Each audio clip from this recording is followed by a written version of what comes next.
welcome to Monorants, a podcast where we talk about our love of Amazon's superhero show, The Boys. I'm one of your hosts and jack of all trades, Mono, and with me is my co-host and master of none, Kira. Hello. This week we're unpacking Season 2, Episode 3, Over the Hill with the Swords of 1,000 Men. As ever, this is a full spoiler chat for both the show and the comics, so, don't at me. Kira, I thought it was a whopper. I know, I do agree with you about that. Like, it is a great episode. I just feel like it runs kind of short, but that's not necessarily a negative. Sometimes episodes do feel like that. Yeah. It's better than the alternative, like the ending of Lord of the Rings, where the 17 million endings of Lord of the Rings. Yeah, where you were like out of your seat in the cinema, halfway down the stairs, leaning in the door. Yeah, this is very much it's a wham bam thank you ma'am kind of episode. Yeah, I would rather have that than the oh my god, are we done yet? yeah, and some of the episodes do definitely feel a bit longer or just slower paced, and this one's got a real fast pace to it. And I wonder, this Craig Rosenberg was the writer for this episode. He's written a couple of times for the show. Maybe he's getting quite into the swing of it. Or equally, it could just be they've kind of hit their stride as a show. No, I think even having watched all the episodes ahead of it as well, this one just always has struck me as feeling slower to me. But I think that's because number one, you get a lot in this episode. Whereas the previous episode was extremely separate in terms of, Huey's doing his own thing with Starlight. Starlight's also got her own thing going on with A-Train and that. It's all very disparate stories that are all going in a million different directions, whereas this is, everything is brought together and becomes one storyline. And in terms of kind of like plot points, there's only really one or two big plot points in this episode. But before we get into specifics, I'll go for a quick summary. As the boys try to hand off Kimiko's brother to the CIA, Vought is sent reeling from the public revelation of Compound V. With the Seven now on a collision course with the boys, Annie's loyalty will be tested, and Stormfront shows us some of her true colours. So the writing directing team for this one, Craig Rosenberg wrote, and the director was Steve Boyum. He's got 30 odd credits on IMDb, where most of his work is, kind of 8-9 episodes of things where Black Sails. He's another Supernatural alumni. He's worked on the Lethal Weapon reboot. I didn't even know there was a Lethal Weapon reboot, because I was there going, movie or TV show? No, there's a TV show. Was it a TV show? Yeah. Yeah. Right. Was it any good? I have no idea. I never watched heard of it. No, I knew it was out there, but I never watched it. And he's done a bunch of like cop procedural shows, 1 and 2 episodes of various like Law and Order. Law and Order, NCIS, Castle, Bones, a bunch of them. Yeah. Okay. But yeah, he's a first time director for the boys. Okay. Yeah, he fun episode. Yeah, he pulled off a good episode. Fun episode, especially as well. He has a couple of difficulties others haven't had to face, because the boys start out 3 miles offshore on a yacht. I don't know what you call it. It's not a speedboat. It's not like one of those big luxury ones. It's like, I take this out for the weekend. I go fishing on it, that kind of thing. Yeah, we girls sunbathe on it, that sort of. Yeah, we have canal barges here in Ireland. Yeah, nobody's got river yachts and like small boats. Boat. Yeah. The name is the most important thing about it. Oh, yes it is. My big wet dream. But yeah, things kick off on my big wet dream. The episode kicks off on my big wet dream. Yeah, you've got Huey standing out the back looking sad. He's not got a believable black eye for having just been floored by a man of butcher's stature and training. And training, yeah. He should have a big purple and green bubble-eyed goldfish type of black eye. Like, he shouldn't be able to see through that. He should have like a little, like, when you see it in old boxing movies where they're like, just cut it to get the swelling to go down. Like, that's what he should have. Yeah, it should look like a butt on his face. He got punched by an ex-Marine filled with rage because he thought this person had just cost him his one chance at getting his wife back. Yeah. Like, you don't get a love tap black eye from that. Yeah, it looks like you get looks like he's just broken sockets from that. He looks like he's just, gotten some dirt on his cheek. Yeah. But that aside, Butcher comes out, like, he's listening to Billy Joel. I've never heard the song before. I think it's You're Only Human. Yeah. He's listening to that, watching the video. Number one, how the fuck does he have reception? Or does he have it saved to his phone? I'm hoping he has it saved to his phone, because they keep making, commenting on how far off the shore they are. They're 3 miles offshore, he says. Yeah. But there's lots of phone calls happening on that boat. I know, but I can't even get like phone reception in like certain parts of my house. Yeah, but that has more to do with the massively thick walls, I think. But yeah, he actually gets somewhat of an apology off Butcher. It is, yeah. You know, it's a very much you made me do it, but I'm sorry kind of apology. Like, he is gaslighting him a good bit in it. He starts and he ends the apology terribly. But the bit in the middle... It's not an apology sandwich. I know, but I'm just saying. Because he starts off and he says, you know, he called him a mopey cunt. Then he ends it by being like, he actually says the word sorry and he's like, oh, there, I said it. But in between those 2 points, I think he is a bit genuine. You know, he says he lost his temper, he shouldn't have done it. And both those things are true. Both those things are true, but that grin at the end, I would have punched him too. And it's the "there I said it" that nearly ruins the whole apology. There, I said it, and then he's like, winky, winky, like... Yeah, and Huey goes for him. And Huey tries to hit him so hard he knocks himself over, so fair play to him for that, because that is like a fucking... That's a haymaker. Like, you can hear it coming. Yeah. And it's Billy's response, or rather lack thereof. Yeah, he lets him have it. That makes me think that the apology was at least intended to be genuine. You know, because he's not angry this time, he's not losing his temper, and he doesn't swing back for Huey at all. Mother's milk getting in between the pair of them was hilarious, because I didn't realise just how... Well, not that how short he is, but the fact that... How tall Huey is? Well, I knew yeah, but he's so freaking gangly as well that it's like deceptive for how tall he is. Yeah. Because he tends to hunch quite a lot. Also, how tall Butcher is. And Butcher's more of a block. Yeah. Because in the comic books, the depictions of Mother's Milk, he is this giant of a man. Oh, yeah. And Laz Alonso has this great presence. But then when you see him with other people, you're like, oh, fuck yeah, you're kind of tiny. I wouldn't mess with him. I wouldn't mess with him either. He's built like the backside of a barn. But just watching him get in between two people who are literally staring at each other over his head True. is quite funny. Yeah, it's like true. when he's trying to hold him back and he's literally just reaching over him, like when he's trying to hold back Huey, and Huey's like, no, I can still get you. But yeah, no, kind of is like, no, you need to just stop. And he just turned around to me, he's like, just leave, will you, please? Because Butcher's just stood there. Yeah. Antagonizing him. It's, if you've ever seen a squirrel annoy dogs. Yeah, and he's just doing that. He's like, oh, you can't get me. You can't get me. You can't get me. No, I think he's just too... He has no fucking... He has no idea how to deal with somebody as sensitive as Huey. And I don't mean that... How to deal with people in general. Well, yeah, but he can deal with and he can deal with Frenchie. He doesn't know how to properly deal with Huey. So... he kind of just stands there and looks at Huey like swinging at him, and as you said, has to be the one to be like, leave, he's only going to calm down when you're not fucking here. Yeah. But yeah, so he leaves and he gets a call from Grace, or he calls Grace. I'm not too sure who calls who, but it's to inform him that he has to, the CIA contacts will come out and pick up the Kimiko's brother. Yeah. In a few hours, and he's like, Jesus Christ, like I can't hold on a few hours. Yeah, and she says, look, I'm a civilian, I can't just push a button anymore, but obviously she still has enough hold to be able to get, enough sway to be able to get a team out to them. There's not much else going on in that conversation.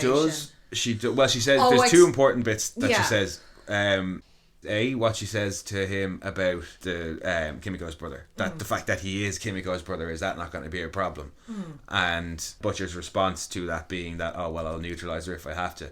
But before we get on to that point, you noticed in the first episode when Huey leaves the Haitian King's compound and he walks past the pawn shop and all the comic books, there's the an poster ad for Liberty perfume. Yeah, Liberty perfume. And I think you said it off air. I don't think it was in the episode. I didn't know, because I meant to go back and check it out, and I forgot to, because I wanted to know, was that a reference to Liberty, the old superhero, or did it just happen to be coincidental, but given the nature of the set dressing of this show, nothing seems I should have known better. Yeah, nothing is coincidental in the set dressing of this show. She asks Butcher, has he ever heard of an old soup, a 1970s soup named called Liberty? Yeah.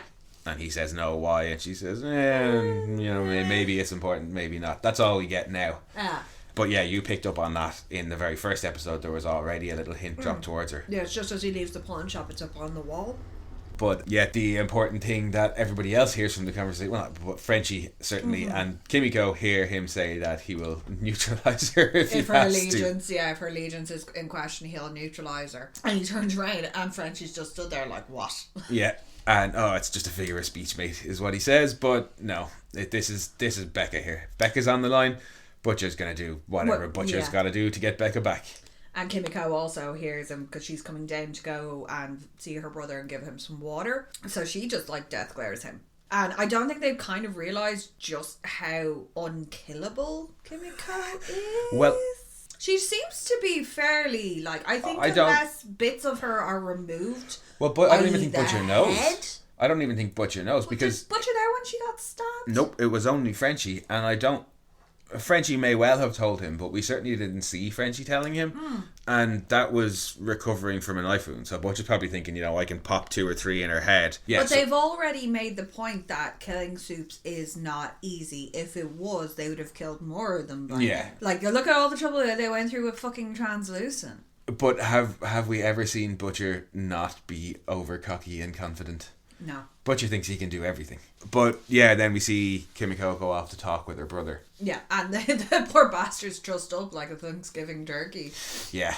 Between the chains actually rendering him immobile to the big duct tape mittens. Yeah, so he to can't stop him using his hands, because he seems to be a sort of magneto-y, can manipulate. I don't know if it's just that he can manipulate gravity or if it's metal, because the boat was metal, the can is metal later on. I'm not 100%. I think it's just very powerful telekinesis controlled by his hands. That's what it comes across as to me. She has a cup of water, tries to give him some of it. He's not really that bothered by it. And then you get some quite sweet interaction between the siblings. Yeah, where she tells him that, she's there to take care of him. And she reminds him of how she used to steal rice for him when he was so hungry he'd cry. And then he counters with, yes, but when they came to punish you for the rice, I told them it was me, and they broke my hands. And again, a little deliberate bit of foreshadowing. Mm-hmm. Yeah, his point is, no, we took care of each other. Yeah, they're all that each other has. Their parents were murdered in front of them. She's been horribly scarred for life. God knows what happened to him. God knows what's happened to her in the interim of leaving that camp to them finding her in that basement. It's safe to say neither of them have exactly had a pleasant upbringing. No, and as we saw in the last episode, when she saw that shining light guy, the first thing she did was rip his head off. Yes. yes. And then when she found the crane... she knew it was him straight away. Yeah. But she's also, you can see the sadness in her that he's been radicalized and he's believing it because he gave her the big speech in the previous episode about, you weren't there when they came from the sky and they weren't there to liberate us, they came to kill us all. And he tries... Soups aren't the answer, and now he is one. He's everything he's loathed. Yeah, and he tries to play on her emotions and get her. He says, the Americans are going to torture me. And you can't protect me. All you can do is... It's not even that the Americans are going to torture him. The CIA will ship him out to a black site where he will never ever be seen again, and then they're going to torture him. Yeah, but I mean, even just being imprisoned for no reason other than having been given V against your will, because up to this point he hasn't done anything wrong. He said he wants to harm America, but he hasn't done anything wrong. He has already hurt people, like in the CCTV footage of him. Oh, sorry, him dropping the boat on the Haitian gangbanger. Yeah. That was a slightly unnecessary response. Yeah, given how powerful he is, he could have just knocked him over with his hands and walked away. Yeah, it's Homelander and the laser vision all over again. Every response doesn't have to be excessive. Yeah, the proportionate response in the world of The Boys doesn't seem to be a thing. No, and we definitely discover that later on in this episode. Oh, yes, we do. But let's save that for later. But it's nice to see more of Kimiko on her own and her personality, and she cares for him, and she's crying because she doesn't believe him, and she gets up and she leaves the room. Because she doesn't leave. They just kind of she sits, rests her head on his shoulder. Yeah, and it's just a very nice little moment of quiet. And that's when we move on from the boat and we see a really short scene of A-Train partying in the club. Oh God! Number one, he's wearing his fucking sunglasses inside. Oh yeah, the international symbol of a douchebag. Yeah. And it might just be me, but the guy who's sitting beside him, who's like, you know, giving him the money. Brother. No, it's not his brother, but it looks like a bigger, buffer version of his brother. And I'm like, did you just go and find some dude? No, when he comes in, you remember like when he raced Shockwave and he's got all his and they're basically all styled like Eddie Murphy's Entourage from like the Raw video. They've all got the Teamster jackets, and they're all like in the slacks, and they're all unbelievably cool. But yeah, I thought it was funny that his main guy in the Entourage in that scene looked an awful lot like his brother. Who presumably has had nothing. Yeah, because you haven't seen his brother. Like, you just not since he stormed off. No, and like even after the massive heart attack, there's been no sign of his brother. But he gets up, he leaves the club, he's saying hi to everybody. I just adore the fact that when he opens that door, it's like midday outside. Yep. And a bus goes past, going with what? Saving America for it's the Tech Night movie. I missed that. Yeah, as he walks out the door, there's a bus going past. Remember they had the whole thing in the previous episode with Tech Night Lives, the premiere. And it's Saving America or Saving the World. Yeah. That whole thing, and it's Saving America, and it's an ad for that on the side of the bus, and you just catch the big Saving America. I missed that. And yeah, then he starts to have his freak out because he should not be up and running around. No, he has like his heart starts beating super fast, and it all goes blurry. He's almost having like a panic attack. Yeah, palpitations. Yeah, or something. Yeah, he's sweaty. He's losing vision. He's like he's not a well bunny. He shouldn't be up and about, let alone drinking like a fuckload of stuff and running. Yeah. And putting his heart under more strain, because they probably just pumped him full of V to fix him. Probably, yeah. Because they were saying his brother had said something about how his bone density and everything was gone to shit. Yeah. But yeah, it's just a little quick kind of catch up with A-Train before we're treated to our happy family breakfast. Oh, happy family breakfast, which was so uncomfortable. I've had a few of those. But every time Becca offers Ryan something and Miller's like, oh yeah, I'll have that. Yeah, Can lovely. I just point out there's an excessive amount of food on that table? If she's like, when she puts the waffles down, it's like breakfast is ready. He's already half finished something. I think he was eating bacon. There's like fruit, there's juice, but it's that atypical American sitcom thing. Of having way too much food. In fairness, I'm terrible. I have like 3 cigarettes and a cup of coffee for breakfast. I think as well, it's the tendency for set decorators to over breakfast is our moment. Well, no, just to over decorate, because they'll be like, well, yeah, if all they're having is pancakes, all that's going to be on the table is like realistically is a plate for each of them and a plate of pancakes, and the set decorators probably looking at them like going, no, that looks too empty. Throw a pineapple on there and throw some fruit on there and throw some waffles on there. But I'm going to take a page out of your book and focus on some minutiae here, because I have questions. Why? Well, a couple of allusions have been made to the fact that nobody's seen Homelander for days. Yeah, he's just gone missing. They're covering for him. Did he bring spare suits to Becca's house? Or has he been in a fucking skanky, smelly ass suit for the last 3 or 4 days? I don't know. I don't even know how he pees in that suit. I don't think he can take that suit off. I think it's bonded to his skin.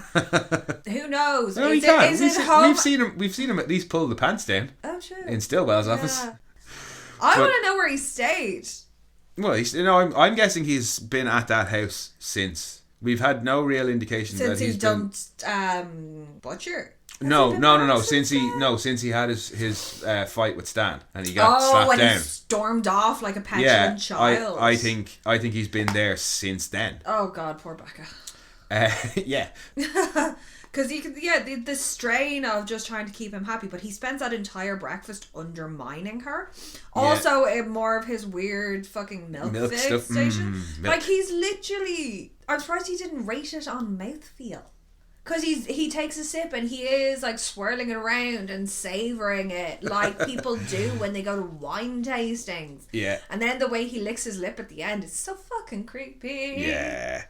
But that's a fairly short scene. We see Homelander undermining Becca, and then he says, hey, forget those boring Spanish breakfast lessons and let's go outside. And for the first time we see Ryan actually going with wanting to, because as Becca's trying to say no, he needs to learn his Spanish, Ryan cuts across her and says, oh, can I go outside with him, Mom? Yeah. That's the end of that scene. And when we cut to I think my favourite scene of this episode, the pitch meeting for Dawn of the Seven. Oh yeah, so it basically... It's brilliant.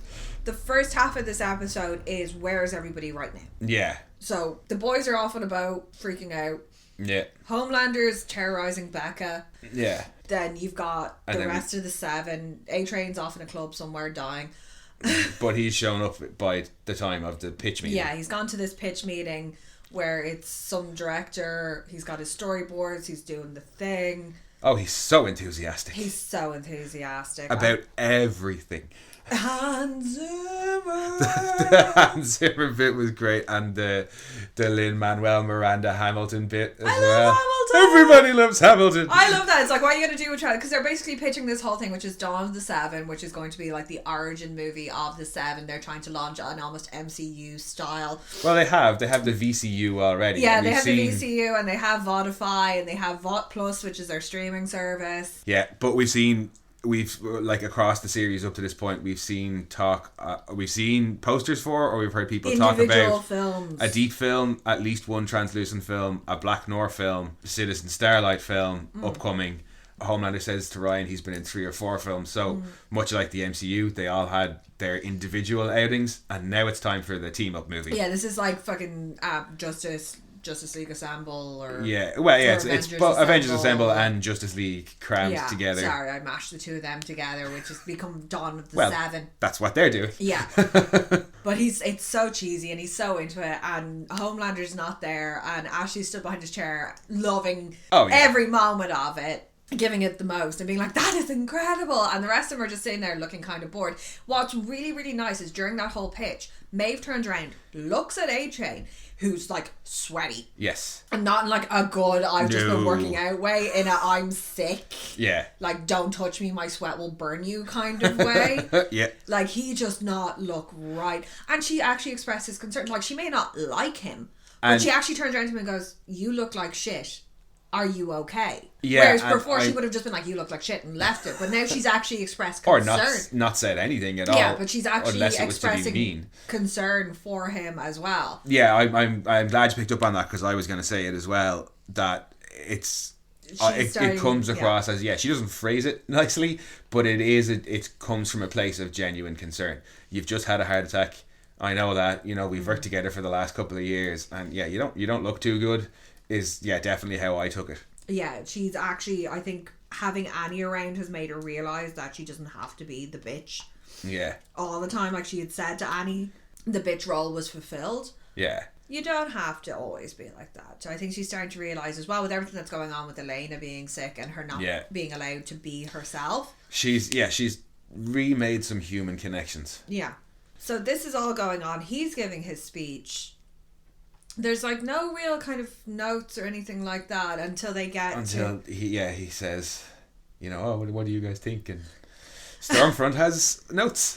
Stormfront like has a whole fucking stationery department attached to that script, between all the little like tabs she's got all over it. Yeah. There's notes written all over it. And he's like, oh yeah, that's grand, we can tweak some lines. And she comes out with a brilliant statement about how they can't write women.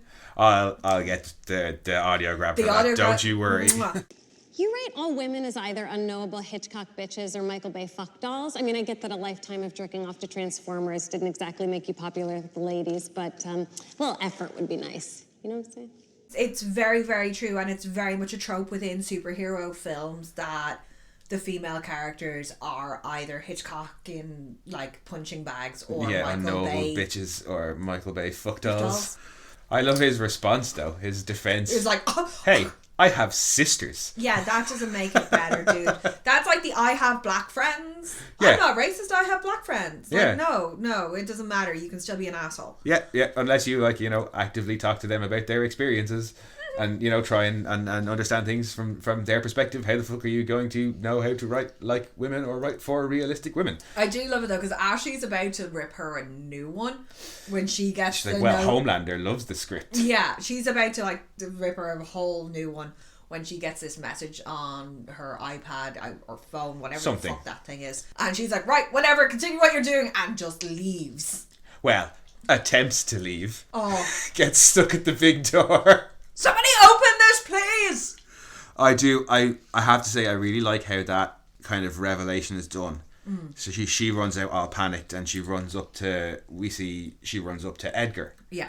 And straight away, everybody's it's like, we can get around. a strategy in place. I can get damage control. And Edgar's like, I don't know, you're the least of my concerns right now, is kind of the attitude she gets off just Edgar. keep the idiots on 99 from ruining anything. But we don't know. I like that we see the panic in Vought before we find out why they're panicking. Because basically, they're just short of somebody running past on fire. Pretty much, yeah. Like, and it is because you can hear plenty of chaos in the background. There's phones ringing, and there's high-pitched conversations and shouting. And like, literally, they are past. Just missing the person on fire running past. Yeah, flinging papers everywhere as he goes. We're doomed, and out the window. Yeah, and we don't know what it is until we cut to Annie in her... Well, it cuts to the news report, and then as it pans out... Does it not cut to Annie looking all smug at the TV and then swing around onto the TV? No, it's the news report initially, because that's how you find out what they're all freaking out about. Yeah. Is the revelation that Compound V is a drug that has been injected into babies, and everybody, rightly so, if you're a decent human being, should be like, what the ever-loving fuck? Yeah. So this is breaking news. Yeah, we see. Vought are just fucking that's why shitting themselves. Yeah, that's why Vought were scrambling. Annie looks very, very, like, she's very pleased with herself. QA train. Rocking in, being like, was this you? Yeah, what? No, not was this you, but what did you do? He's like, I saw you with the V, and she turns around without missing a beat and says, yeah, but you let me leave with it. Yeah. So this is as much on me as it is on you. And you can see him just sitting down there being like, bollocks. Yeah. And then the beautiful line, you don't fuck with the money. Straight out of the comics. Yeah, you don't fuck with the money. It's true. You don't shit where you eat. And we're going to lose everything. He goes, I'm going to lose my, houses, cars, bonuses, the whole lot. And she's like, well, that doesn't matter. He said, that's what people who grew up with money always say. It's very telling, and you can see her stop and be like, oh shit. Yeah, she does. She takes that, and she takes that to heart. A-Train doesn't approach her with anger when he comes in. It's like frustration and disappointment. Like, do you even realize what you've done? Like, I'm not angry at you. I'm just you've fucked it so thoroughly. Yeah. And it's a very different response to how we first saw it, or when we saw him in the last episode when he sees her with the V the first time. Yeah, and he's threatening her that way. This time it's just like, oh. And it's partly what she says of, well, you let me walk with it, so you're just as fucked if you expose me. He realizes, yeah, okay, he can't do anything, but just he does seem to be more, he's like, I've worked so hard to maintain this, and we saw everything he was concerned with in the last season about staying in the 7, and now his biggest fears of losing all his fame and getting kicked out of the 7 might not even matter, because he's going to lose all his fame and fortune because of what Annie did. Yeah. It's 7 as a company is his livelihood. It's his career. It's the basis of everything that he is. Yep. And not just him, like all the other superheroes that they support, who maybe through the nature of their ability can't have a regular job, or can't do this or can't do that. I'm sure, and without the money for special suits or things like that for some of them. Oh yeah. It has a far wider reaching consequences than I think she's realised at that point. Yeah, and we start to see a little bit of the emotional impact straight away with the first bit of emotion we've ever seen from Black Noir. Oh God, when he's just sitting down crying. Oh. Yeah, that broke your heart. That broke my heart. That really did, because it's this Even though 2 episodes we saw him absolutely slaughtering a shitload of people, we were still like, oh, Black Noir, it's okay. There's something just so sad about the way he was just sat there sobbing. Because Maeve has mentioned previously that about her father. So you knew that she grew up with parents. You know that Homelander didn't grow up with parents. You don't know anything about Black Noir. We still don't. Yeah, I was basically going to go with the same rate that he was probably lab raised, given the way he is. Yeah. Well, there was something about it really, really was like right in the feels with Black Noir just sitting there sobbing on the floor. Number one, you didn't know he was in any way capable of genuine emotion. I'm gonna assume, given everything we know so far about Black Noir up to this point, he wasn't raised in a lab like Homelander, because Homelander's seems to be the only superhero who knows about V, apart from Ezekiel and A-Train, but they were let in on it. You know what I mean? But I'm guessing they couldn't hide it from Homelander because he was raised in a lab with no parents. But Black Noir, if he knew like Homelander did, he wouldn't be sitting there crying. Yeah. No, I don't know what it was. It was really sad. Oh, it was, yeah. Also, and equally... No, in that news report as well, it does state that Vought have not given a statement, and neither. It's the first time you hear about what's happened to Vogelbaum since Homelander's little visit with him at the end of season 1, which is he's recovering at home following an undisclosed accident, but he has also refused to give a statement. Yeah, he's been left paralysed by the accident, it said. Yeah, it was like some undisclosed accident has left him recovering at home, but it's the first time that you kind of, because the assumption was that he was killed. Yeah, the Homelander lasered the shit out of him, but no. No, he just, when he said he put the squeeze on him, he obviously meant it in a very literal sense. Oh, he polar bear squeezed him.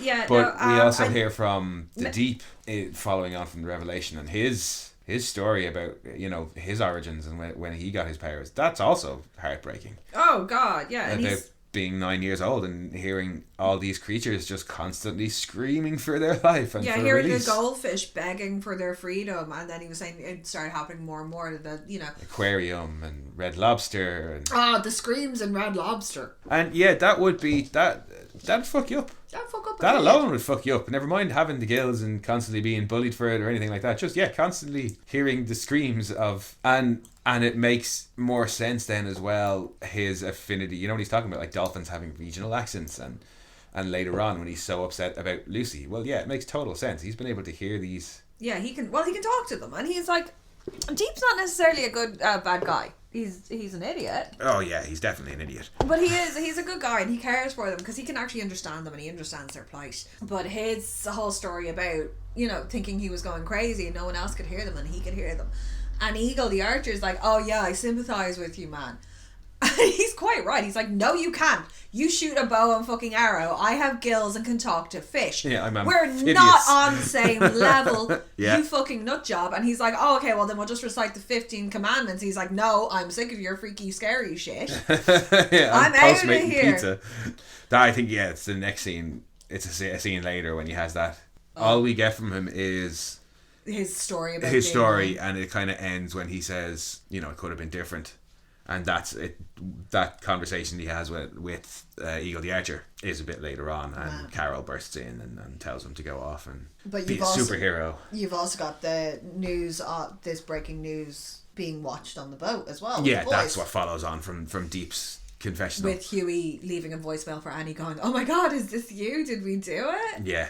And then Mother's Milk walks in and Huey's like, oh shit. Well, he's like, did a thing. He's like, did you do this? I did a thing. I think it was a good thing. Now I'm thinking it might have been a bad thing. Yeah, he's all happy until MM's like right up in his face going, did you do this? And he's like, for just a couple of seconds, he's like, oh, I'm going to die. I am so going to die. And no, is delighted with him, gives him a massive big hug, and Butcher and Frenchie walk in. Frenchie comes running in, and the way he looks at the TV, and then he spins around, and then he like stretches out, and then he just plants a big sloppy kiss on Huey's face, and Huey's like, get off me. Well, Huey kind of laughs about it. Yeah, and then just kind of like subtly launches him at like, go hug him.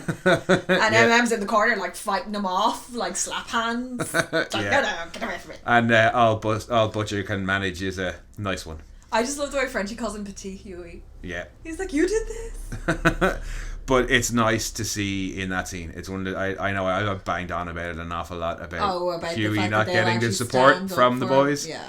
But yeah, they properly stand for him here when all Butcher has to say is nice one, and MM's like, no, that's not good enough. What the fuck? Like, we've been trying to do this for so long, and he does it all on his own, and that's all you can say. And he's like, yeah, with Starlight. He's like, no, it wasn't just me, it was Starlight too. Please don't kill me. No, I think he doesn't want to. He's not trying to take all the credit, and also the other boys know from when Starlight came and rescued them that Starlight is far more on their side than she is on Vought. Butcher still wouldn't have been convinced of that, but this should surely convince him. Butcher's whole thing is like all soups are. Yeah, exactly. Fuck all soups. So I think that's why Huey says it there, is to be like, no, it was Starlight too. Like, she hates them just as much as we do now. Yeah, she did. She's the one who managed to blackmail Gecko into getting the sample. She's done all the legwork. The only thing that Huey did was get her a name. Yeah, he got her the file on. And she did it. Gecko. She did everything else. But yeah, Butcher's not all that keen. It was Huey's idea, but she kind of executed it. Oh, yeah, no. And he even says that to MM. He's like, it was Annie. He said, all I really did was give her a little alley-oop. Yeah. And yeah, Butcher can't give it to him. No, he Butcher's can't. Butcher's more concerned with getting Becca back. And exposing Vought doesn't necessarily help him get Becca back. So, No. And he does kind of point out to the guys, well, yeah, that's great and all, but we still have a soup terrorist on board. And everybody's still like looking for us, and the CIA are still after us, and Vought are still after us. So yeah. Yay. Like, well done, team. Yeah. It is. It's real, like, fucking snide the way he's going on about it. Yeah. And we cut back then to a little bit more of Homelander and Ryan. And we see the two of them standing up on the roof. Well, we don't know they're on the roof initially. They're just stood there. They could be anywhere. True. He's like... he's talking about, like, testing his powers and stuff. And he's making some very, very big leaps in logic there. He's like, you're my son. You should be able to fly. Then take off from the ground. Yeah, but it's Homelander.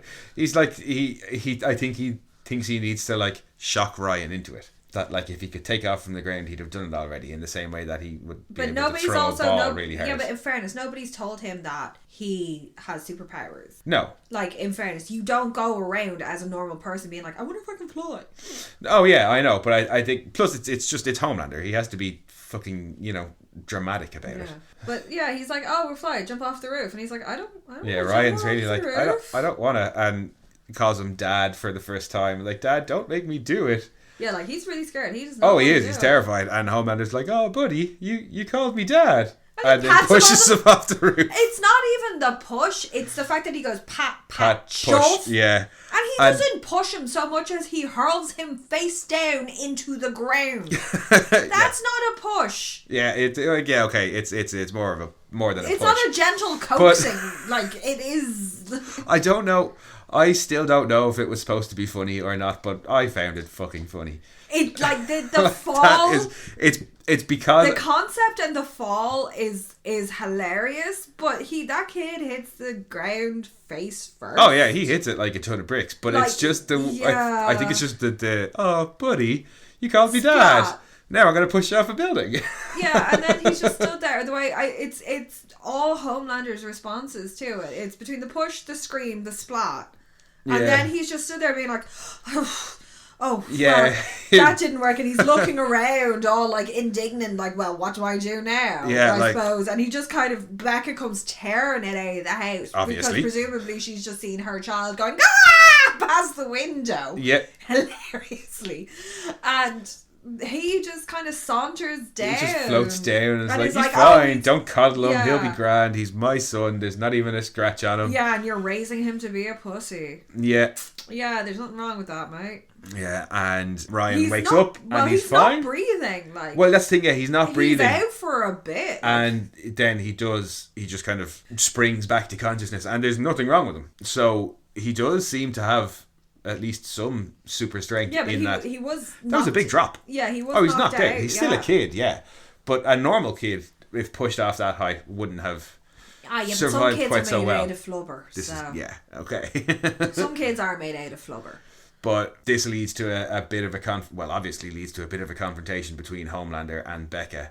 And he lays hands on Becca. Yeah, he grabs her by the wrist. Point for Ryan. He grabs her by the wrist and is like, he is mine. Yeah, and Ryan can see that Homelander's hurting Becca and screams, get your hands off her, and pushes him. And Homelander gets knocked down. Yeah, he actually manages to push him off his feet and push him a good distance away, and his eyes glow as well. Yeah, when Homelander's kind of sitting back up and looks at Ryan, Ryan's eyes are glowing. I'm sorry, the way he sat on the ground is so funny. And all I wanted was a nut shot. I was like, come on, Ryan, kick him in the nuts. Yeah. He's presenting. Laser him in the nuts. Yeah. Let's see if you can aim better than your dad. Yeah. But he looked, when Homelander sits up for a split second, he looks angry. He does. Because I'm guessing he doesn't get knocked around that often. Yeah, it's probably been a while since somebody's put him on his ass. So his initial response is just of rage, and then he's like, oh no, wait, this is my kid, and he's just displayed some super strength. I should not be angry, I should be happy. Yeah, he's like, well done, son. Yeah, he's like, well done, and Ryan just screams at him to fuck off. Yeah, and to never come back. And yeah, it's whiplashy watching Homelander, because it's like, what do you want exactly? Yeah, and the first thing he does after Ryan tells him to fuck off is basically run back to the next person that he thinks he can get love or affection off. Or who's Maeve. Yeah, and it's a little bit later. Well, that scene comes in, but Maeve's watching. She's watching her dad talk about how he didn't know about any of this monkey business. In front of a Taco Bell, wearing a Taco Bell t-shirt and hat. Yeah. I'm pretty sure he's sponsored by Taco Bell. Yeah, well, as Maeve makes it pretty clear in her phone call to Elena, that all he ever seemed to do was just take her sponsorship money and spend it on booze and gambling. So it sounds like she's kind of cut him off. Yeah. And maybe he's just got a local Taco Bell sponsorship as Maeve's dad.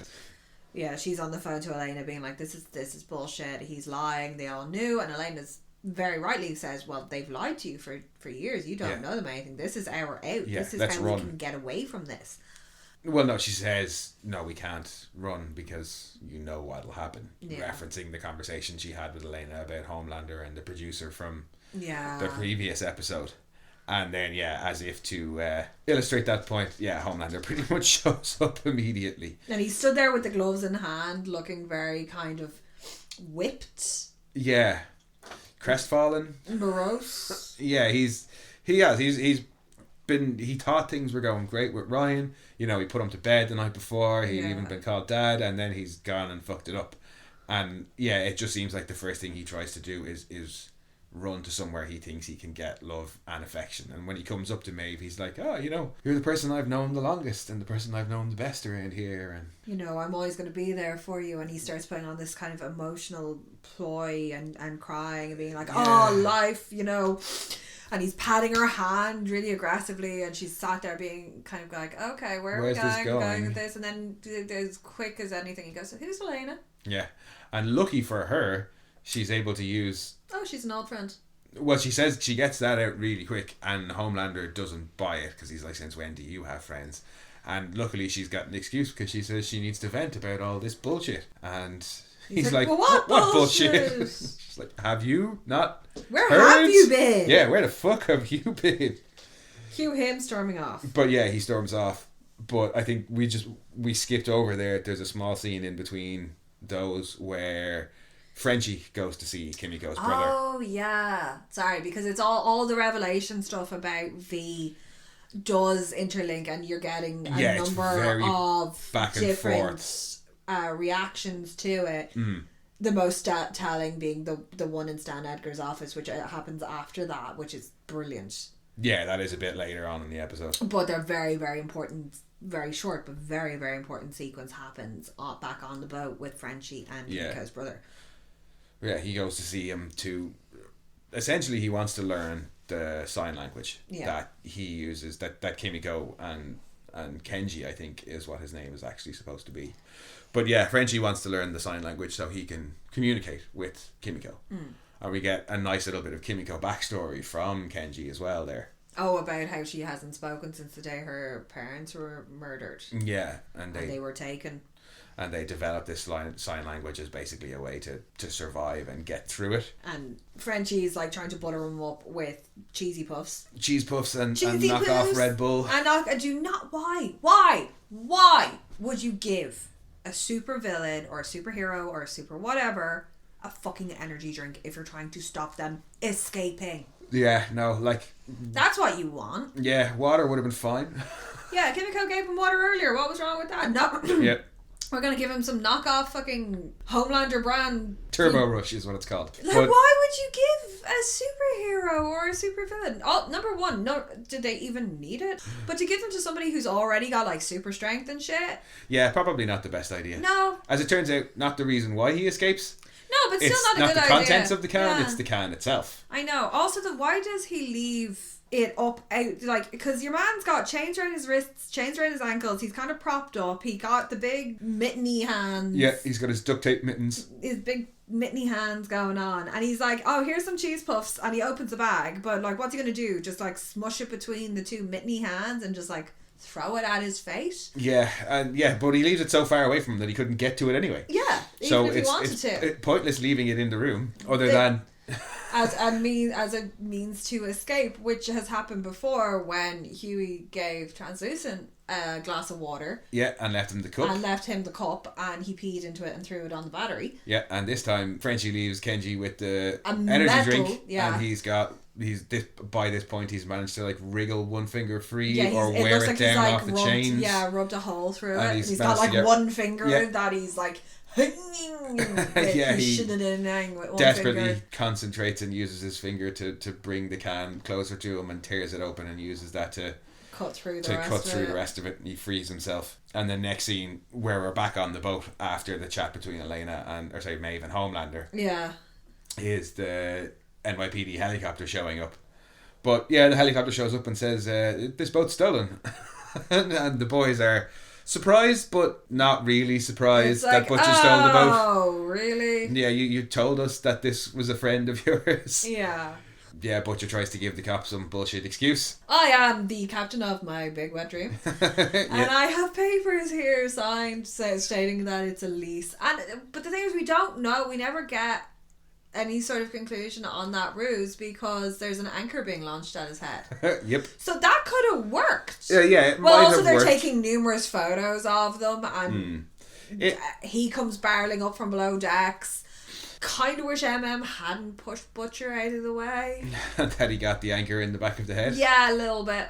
Well, he narrowly avoids it twice because pushes him out of the way from the anchor, and then when Kimiko and Frenchie are trying to overpower Kenji, he tries to force power and Butcher off the boat, and Kimiko pushes his arm to the side, and that's what causes them to knock the helicopter out of the air. Yeah, because it's a bit chaotic, but they're like, grab his hand. And boom, bye-bye police helicopter. Yeah. Now you're on top of your laundry list of crimes. Now you're wanted for the deaths of 4 individuals and destruction of police property. Well, they don't know. At this point, nobody will have necessarily known it was them, but they certainly know. And poor old Huey cannot handle the idea of just leaving them behind without even trying to rescue them. Yeah, so he throws in a life ring. Yeah, there's a little bit of good that'll do. And they're like, right, we're out here. Come on, let's go. Yeah. Bye-bye. But at least it's not much of a rescue effort, but it's better than doing nothing, I suppose, by leaving the lifesaver behind. But so that you can see that has definitely kind of had an effect on Huey. He's like that they had those guys in that helicopter just got killed because Butcher stole the boat. Not for any other reason. Yeah. You know what I mean? They came near us and they got fucking killed. So Butcher then is like on the phone to Mallory, desperate, and is like, we've been made. And she's like, well, if you hadn't taken out a helicopter, we'd be able to do more time, and you have to bring him. Yeah, you have to bring him to a safe house. Yeah, we can't come to you. You have to bring him in. Mallory must still have some serious fucking sway. Whatever about sending a couple of agents to pick up a potential soup terrorist. Now she has still been able to get, they've just killed 2 police officers and taken out a helicopter. Yeah. And the CIA are still like, okay, we'll still go ahead with the plan, but you need to alter it a little bit so people won't find out we're involved. Well, he's still more valuable to them. Oh yeah, but she must have good sway left in the department. But they change course and have to bring him in now. Yeah. So they have to go back to land, which isn't fun. That's when we get the conversation between the Deep and Ego the Archer about post-mating pizza, and you don't know anything about me, and Carol comes in and says that the Deep's time has finally come. We have your way back into the 7 and hands him something with footage on it, and she's like, that's from Alistair, and he's like, oh yeah, that's great. Who the hell's Alistair? And they're like, oh my god, Alistair Adair. He's like Alistair Adana. He's he sits in the first chair. He's the head of the church, and it just seems like the church is just jumped at the opportunity. They're like, oh look, hang on, Vought are in a real position of weakness. We have a former member of the 7 here. Let's push him into the limelight right now as much as we can, because as it turns out, what they've shown him or what they've given him is information on where the boys are. Yeah. But before we find that out is when we see that beautiful panic scene back at Vought of all of them in Stan's office. But you're getting the news from that, that they're crashing in the stock market, and the pharmaceuticals is going down. Pfizer's pulling out are backing off their agreements because of their ethical issues. Yeah, and Then Edgar's, stock market trading gets halted on their shares. Yeah, because they're bottoming out. And Edgar's sitting there being very, very calm, and he's being told his options. Yeah, but he's looking at these photos that have come off the helicopter of this terrorist.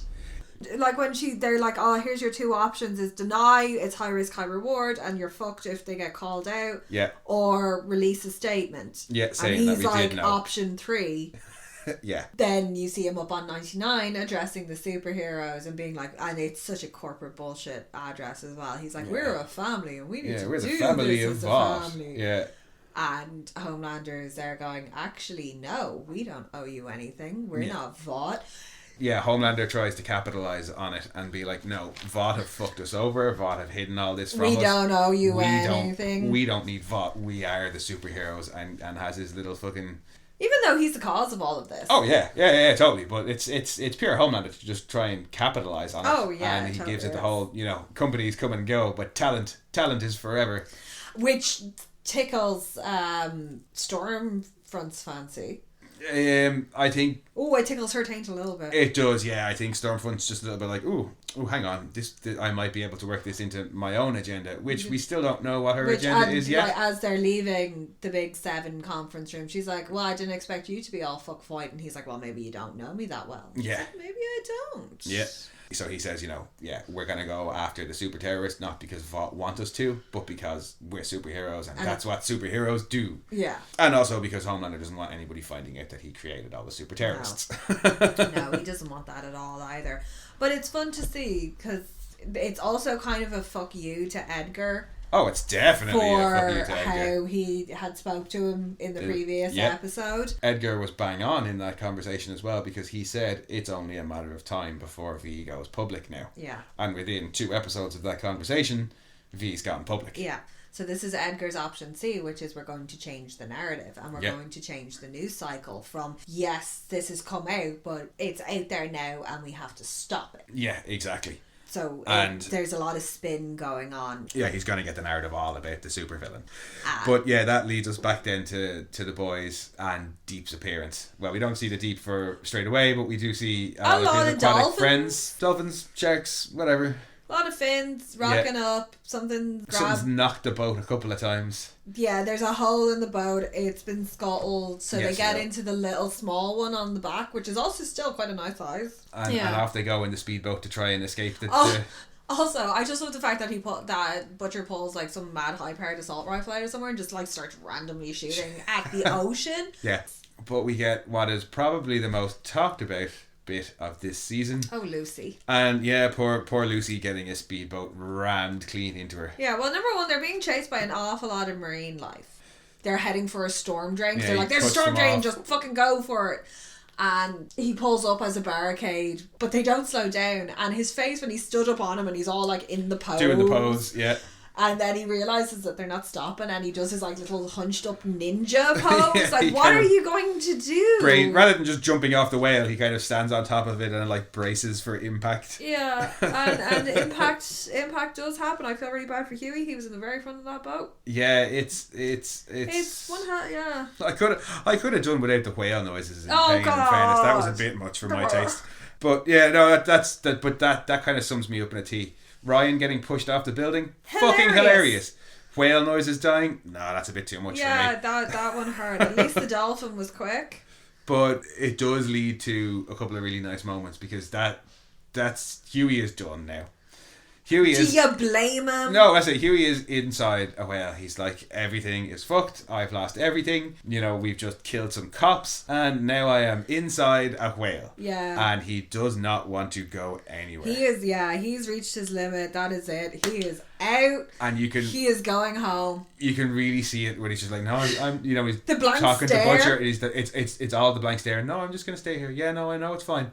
But the second Butcher lays a hand on him, he absolutely freaks and is like screaming at the top of his lungs. And he's not even trying to hit him, he's just flailing everywhere to keep him away. Yeah. And Butcher's like, okay, well, fair enough. I've been covered in more gore Yeah. since I met you. So Butcher buggers off, and it's up to MM to save Huey.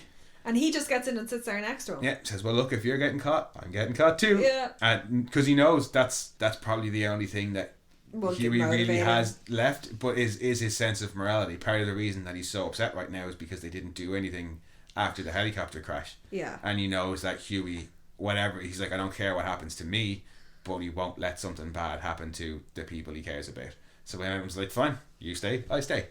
And it convinces them to kind of move along. And we get MM further being an all-round good guy and heart of the group when he gives his canary speech to Butcher. Yeah, he's like, that kid's your canary, that kid's your conscience, he's your Jiminy Cricket, you need him because you don't have any limit. Yeah, you have no limits, and if you how do you him, know when you've gone too far? Yeah, you kill your canary. Yeah, and it's never, that speech is never explicitly said in the comics, but the sense of it is there, and that's kind of towards the end of the comics you find out that is very much why Billy brings Huey in. Is not just because he's had somebody taken from him as well. It is because he's the canary. He's a moral barometer for him. Yeah. But they take off into the storm tunnels, all covered in gore. Yeah. And the canary speech is in the tunnels, but that's kind of the last we hear from them in that scene, and it cuts back to the seven showing up as Deep as mourning Lucy. Yeah, well, Deep got thrown off and knocked out for a bit. Yeah. And he's like crying and hugging the whale and being like, I'm so sorry, I promise we'll harvest your blubber. That line cracked me up because it's barely audible. I know. It's barely audible, but yeah, he's like, I promise we'll harvest all your blubber. I just love the way they just walk around the end of it in a group. Like, they don't even like fly in. Like, some of them don't even fly in. They just all like saunter up like, hi, why? Yeah, they do. They just kind of rock up from off camera. Like, did they get out of a minivan? Yeah. Like, it's got that real feel to it, like that they get... Especially considering the way Stormfront often shows up, you know, landing and using the lightning to slow down her landing. Like, no, this time they just rock up. Like, yeah. We walked here. Yeah. And Annie and Deep have a bit of a confrontation. Yeah. Understandably.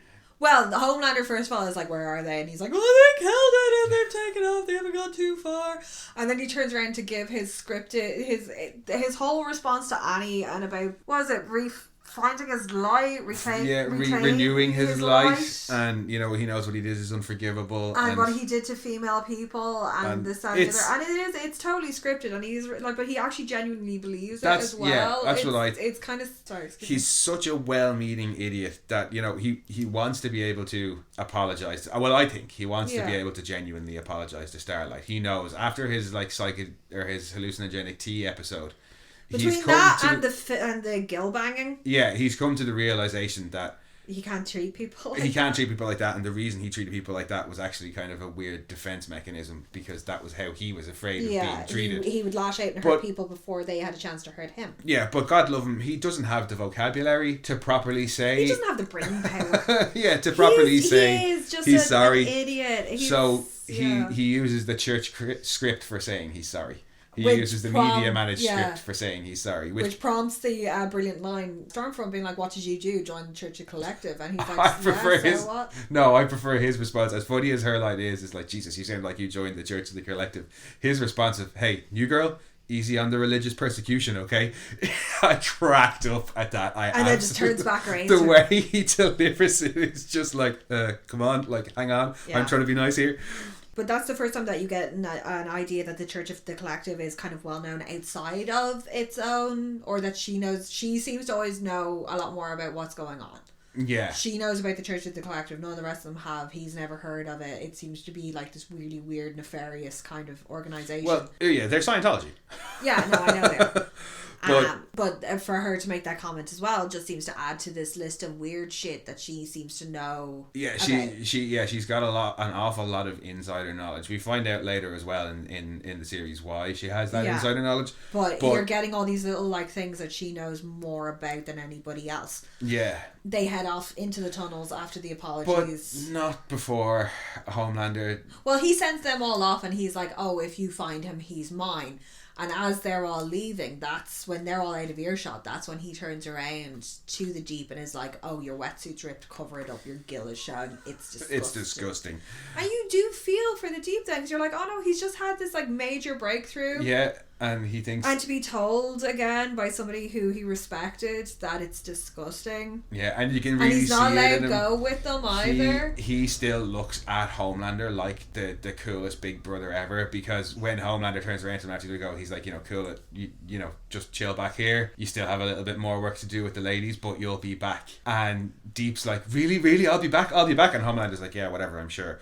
And then drops the line about the Gales, but you can see it Deep's like, no, not Homelander, like Homelander thinks, oh. Yeah. And you feel really sorry. Yeah, I did. I felt sorry for him. Yeah. Like we've said a couple of times, it doesn't excuse how he acted in the past, but yeah, he's trying. He's trying to be better. He's trying. He is trying his best.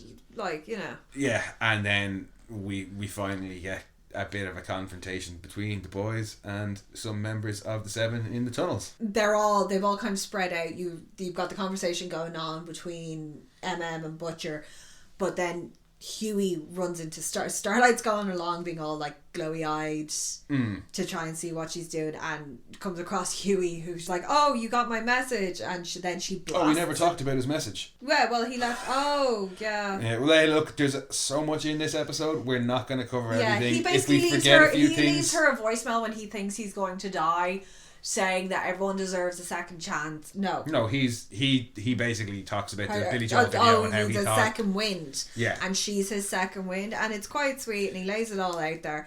And when he meets her in the tunnel, he's like, oh, you got my message, and then she just laser blasts him or hand blasts him, which not exactly the response you're expecting to that, but she does it for a very good reason, and that's because Homelander's walking up behind him. And Homelander sees him and is like, what the fuck, this guy again? Yeah, seriously? Like, does he have a magic dick? Does he have beer-flavoured nipples? Like, what is it with this guy? Here's an idea, kill him. Yeah, and she tries to say it's, I had no idea, and he's like, well, look, let's put it to the test, shall we? You can do something for me. And he basically says, kill Huey. Yeah, no, we're going to kill him because he keeps popping up again and he's being a pain in the hole. Yeah, and this will show me for sure that you're on our side. Yeah. The rest of the boys overhear this because they're hiding around a corner, and Butcher is like, well... I don't think Butcher wants to leave him. I don't know. Up to this point... He kind of looks at the rest of them like, what the fuck do I do now? Like, what do we do? Yeah, but that's it. It's what do we do? Up to this episode, I would have, like any other episode, walked away from him. He would have walked away. I think, he's just after getting slapped down off Mother's Milk. Yeah, after the Canary speech and seeing that he did the stuff with the V and seeing how and Frenchie have been so protective of him in the last 2 episodes, he's finally rounded a bit of a corner, and he doesn't need to be told to save Huey. He's like, how do we save Huey? Yeah. Is the look that's on his face. You're right. So as Huey's kind of closing his eyes, and you've got the Billy Joel song building up again. And it's nice because, Homelander says, look, either you kill him or I kill you both. Yeah. And Huey has this look on his face of, well, like, look, if I have to die, I'm happy to die. If it saves you, we've already exposed V, so in some sense I've gotten justice for Robin. Yeah. So he has this, he's like, okay, well, look, if I have to die now, I'll die now. Yeah. And it's nice. Butcher rocks in and is like, oi, cunt. And the Homelander's response is better. William? Yeah, William. Turns around and looks at him. Hello. Well, no, I'm surprised I to see had you breakfast here. with your wife this morning. Yeah, immediately tries to get the dig in. Yeah, and if he pancakes, yummy, yummy, yum. And I always just wonder what that scene would play like if Butcher hadn't told them that Becca was alive. Could you imagine, like, if he had just been like, I had breakfast with your wife this morning, and Butcher was like, and the rest of them we were like, Becca? Excuse me, what did he just say? Yeah. Yeah. Like, it's a good thing he actually came clean about something, because that could have totally bitten him in the ass. Actually, you raise a very good point, and it's something that does annoy me about other shows, and you'll get it as soon as I say, particularly Supernatural. Supernatural has a lot of forced drama about one main character hiding knowledge or a secret from the other main character. Oh my god, they have entire seasons of that. You don't get that in this. I commented on it in the first season when I was saying it was really nice that Annie and Huey... in the wash. So Huey finds out that Annie is Starlight very early on. It takes ages in the comics. Yeah. And they don't do that forced drama. And like you said just now, he could have held all that Becca information back for quite a few episodes, and they could have had some fake forced drama around that. But no, the episode, well, he's only in the first episode for a tiny bit, so effectively in the first episode he's back in the second season. He tells everybody that. Yeah, his wife is alive. He tells all the boys and he tells Mallory. Yeah. So yeah, I do. I really like that they don't create forced drama drama around. There's enough other drama going on without it having to be there. Yeah. Yeah, no, but the digs there from Homelander about having breakfast with his wife, and they basically are like, yeah, well, eat this. Like, do your thing, looking at Kimiko's brother, who I actually thought initially it was a train, like a subway train. So did I. Now I think it was like it's one of those bendy buses. Yeah, I think it. Well, it must have been because he pulls down. It looks like the road that he pulls down, and it just happens to be when there was a bus. So he basically pulls a whole load of stuff down. And there's a car hanging through the hall. That was the thing that made me kind of go, "Hang on, if they're supposed to be really far underground, how?" And then was like, "Oh, it's a bus." Yeah, and then when Kenji escapes out the hole after flattening Homelander. Yeah, he's straight out and onto the street, and we get a hell of a fucking scene. Yeah. Between Kimiko goes after him, but it shifts entirely to Kimiko and the brother, and he's going, "Let me go," and she's going, "Please don't leave me." Yeah, I love you. Please don't go anywhere. And then Stormfront is just like, "Hi guys." Yeah, and sends the both of them in through the side of a wall, about 3 stories up or 4 stories up, into an apartment block. And this is where we really get to see a little bit of the true Stormfront. Yeah. It looks like it's like part of Queens or something like that. When Stormfront comes into the apartment that the 2 guys have been thrown through, there's a black family there and they're screaming and they're afraid. And she fires the dad of the family against the wall for no reason. Well, like, she throws them in through the window, then she gets in and she looks at them and her eyes flash and you can just see her being like, ugh. Yeah, there's a look of like disgust. Pure disgust and just, look at you. You're she knocks Kimiko out. Well, she throws her through a wall. Yeah. And she throws him through a wall, and instead of going after them, because the family are screaming, she just decides to destroy them. Well, they haven't even, I think, after... they don't start properly screaming until she knocks the dad off the wall. She kills them all for no reason. Then, her eyes go black and we hear her killing them all. Her eyes don't go black. You can see lightning in them. Did they? Yes. Well, they look dark to me. No, they go all like sparkly, like with the lightning. Okay. Yeah. Her, Stormfront's lightning is kind of purpley. You're going to have to take my word for it. I forgot you're colourblind. Yeah. Yeah, her eyes, her pupils show the little like lightning. It looks like those plasma balls. Yeah. That's what her eyes look like. So when she looks at them initially, you get that flare. Yeah. And then after she throws them through, she's climbing through the wall after she's beaten the dad off the fridge. Yeah. When she turns back, her eyes are glowing like that again. Yeah. And you get you just hear. It cuts to him outside trying to scramble up and run away, and you can hear them all screaming. And a big... and the screaming stops. Yeah. And he's trying to run and she's chasing him, and then Kimiko jumps on her back and smashes her into the wall a couple of times. Yeah, the 2 of them and they proceed run off then up the stairs. And as Stormfront follows them, she passes just a random black eye on the stairs, looks at him, and then we see an outside shot and he comes flying out the window. Yeah, she just launches him clean out of a window, and then we see absolute destruction. Portland must have been delighted to get rid of her. Yeah, I was saying that when we were watching it, like that She basically, how that building is still standing at the end of it, because there is explosions, there's lightning, there's stuff throwing out of it, you could just hear screaming, because it's just panning up the outside of the building, and I think it's far more effective than following them through as it pans up, and it's just this scale of destruction. Yeah, it is. It's just carnage. And they come out onto the roof and they're trying to run, and he makes it onto another roof, but she catches Kimiko. Yeah. And she's straddling her, and very slowly. Looks like she's trying to break her neck off the edge of the building. You can hear the kind of slow crunch. She's doing it very, very slowly, and she's taking great pleasure in it as well. And then he comes back. He could have just left at that point. He realizes, no, it's his sister. He comes back. He rugby tackles her out of it. Yeah, and she gets the better. Stormfront gets the better of him. Oh, she gets him by the wrist. Snaps his hands off, chokes him out, and is like, look at me, I want to see the light go out in your eyes, and calls him a yellow bastard and snaps his neck. So if you had any illusions as to Stormfront being a good person, she totally gets a clue when she's strangling him. In the comics, Stormfront, for starters, is a guy, and is very obviously a Nazi in the comics. It's never hidden. Oh, his chest plate in the comic is basically the Fuhrer eagle. Yeah. Oh yeah. So we knew coming into it, when there was a character called Stormfront, she's probably going to be a Nazi. Yeah. Or at least a big horrible racist. And I kind of wish we didn't, because I think a lot of people were really taken really taken in by the bait and switch.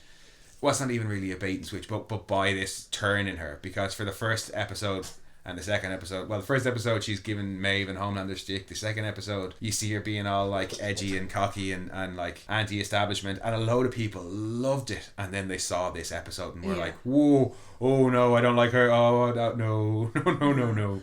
Kimiko unfortunately has to watch her break her brother's neck. Yeah, and she's about to go for her when Homelander lands down on the roof as well. Not very happy, and is like, I told you that was mine. And she's like, well, you snooze, you lose, Grandpa. Yeah, and strolls off. After that, then we see the kind of, there's a TV spot. Another TV spot, and it's Stan Edgar finally addressing...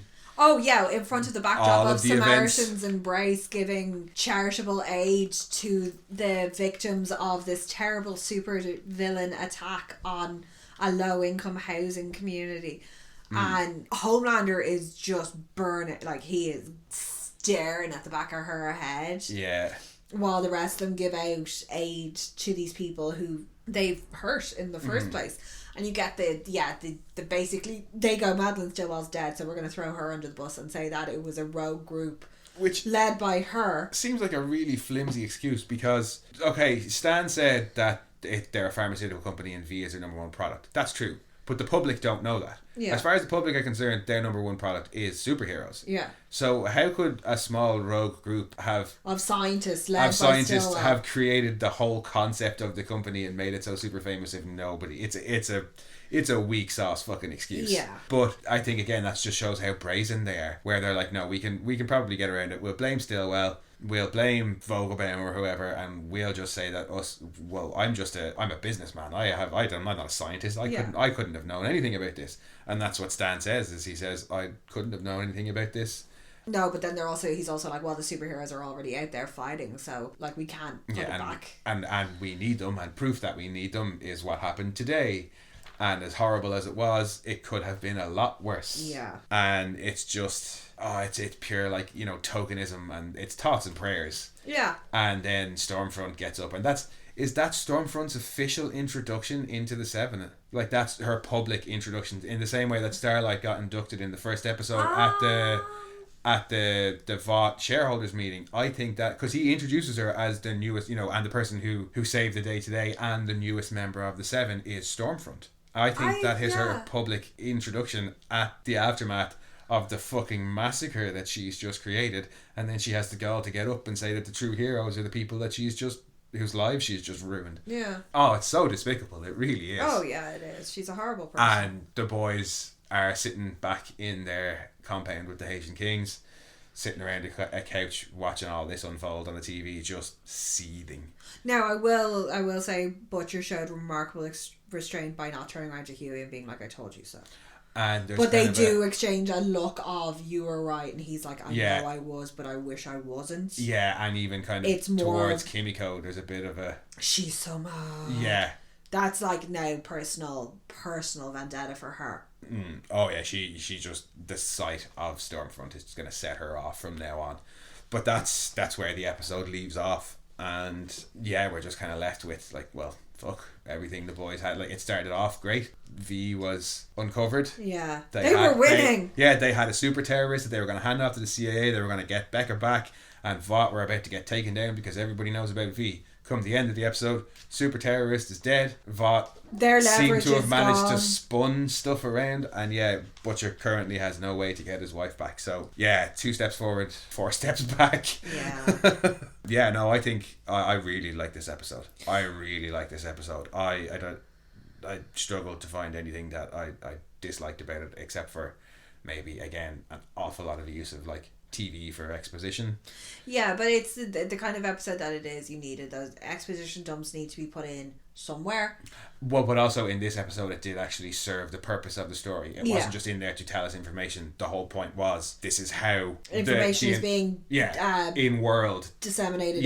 In world, this is a huge media event because, you know, it's a massive scandal about the biggest corporation in the world, so they would be all over the TV. Yeah, it would be on everything, and like you've got stock market crashing and things. But like you that said, on. it feels like a short episode, but I think that's just because it's so snappy and everything. One scene leads into the next with no there's no dead weight in this episode. I didn't There's think. very little levity in this episode as well, apart from Ryan being thrown off the roof. But there's and the Dawn of the Seven scene. Oh, the Dawn of the Seven scene is about the only bit that it's actually funny. There's a bit that I noticed actually when Ashley goes to talk to Edgar at the very start, and when he walks off and tells her just to make sure that the monkeys, the idiots, the infants on 99 don't fuck anything check, up, yeah. and she starts to play with the hair. Yeah, that's where the hair playing starts, which becomes a thing later on. And it's kind of the beginning of Ashley's. It's the start of the cracks. As well, she realises just how much she is in between a rock and a hard place now, because she's just heard Stan say, you know, about Homelander. He's like, I know you don't know where he is, and he'll find out when I want him to find out. So Stan's basically been like, I'm keeping things from Homelander and you don't need to worry about it. And Homelander's like, I'm keeping things from Stan and you don't need to worry. You know what I mean? Yeah. They both of them want complete power and are trying to use Ashley to satiate the other side, kind of thing. Poor Ashley. And yeah, poor Ashley's just stuck in the middle. But this, I think, probably my favourite episode so far of the series. Yeah. Is really highly rated as well. It's a 9.1 on IMDb. No, it is. It's a good episode. Like I said, my critique is that it does feel extremely short, but going through it, there is a lot in it and a lot to take in throughout. That it is a very fast paced, because it only seems to take place over, say, like 2 or 3 hours. Yeah, it's a very short period of time. It is, and almost like in pace, with a couple of little jumps. Like you've got the little time jump then at the very end when they go to Smarten's embrace. Yeah, that's to that to sequence. The end of the day kind of thing. You know, that's the only thing about it. It's almost like an episode of 24.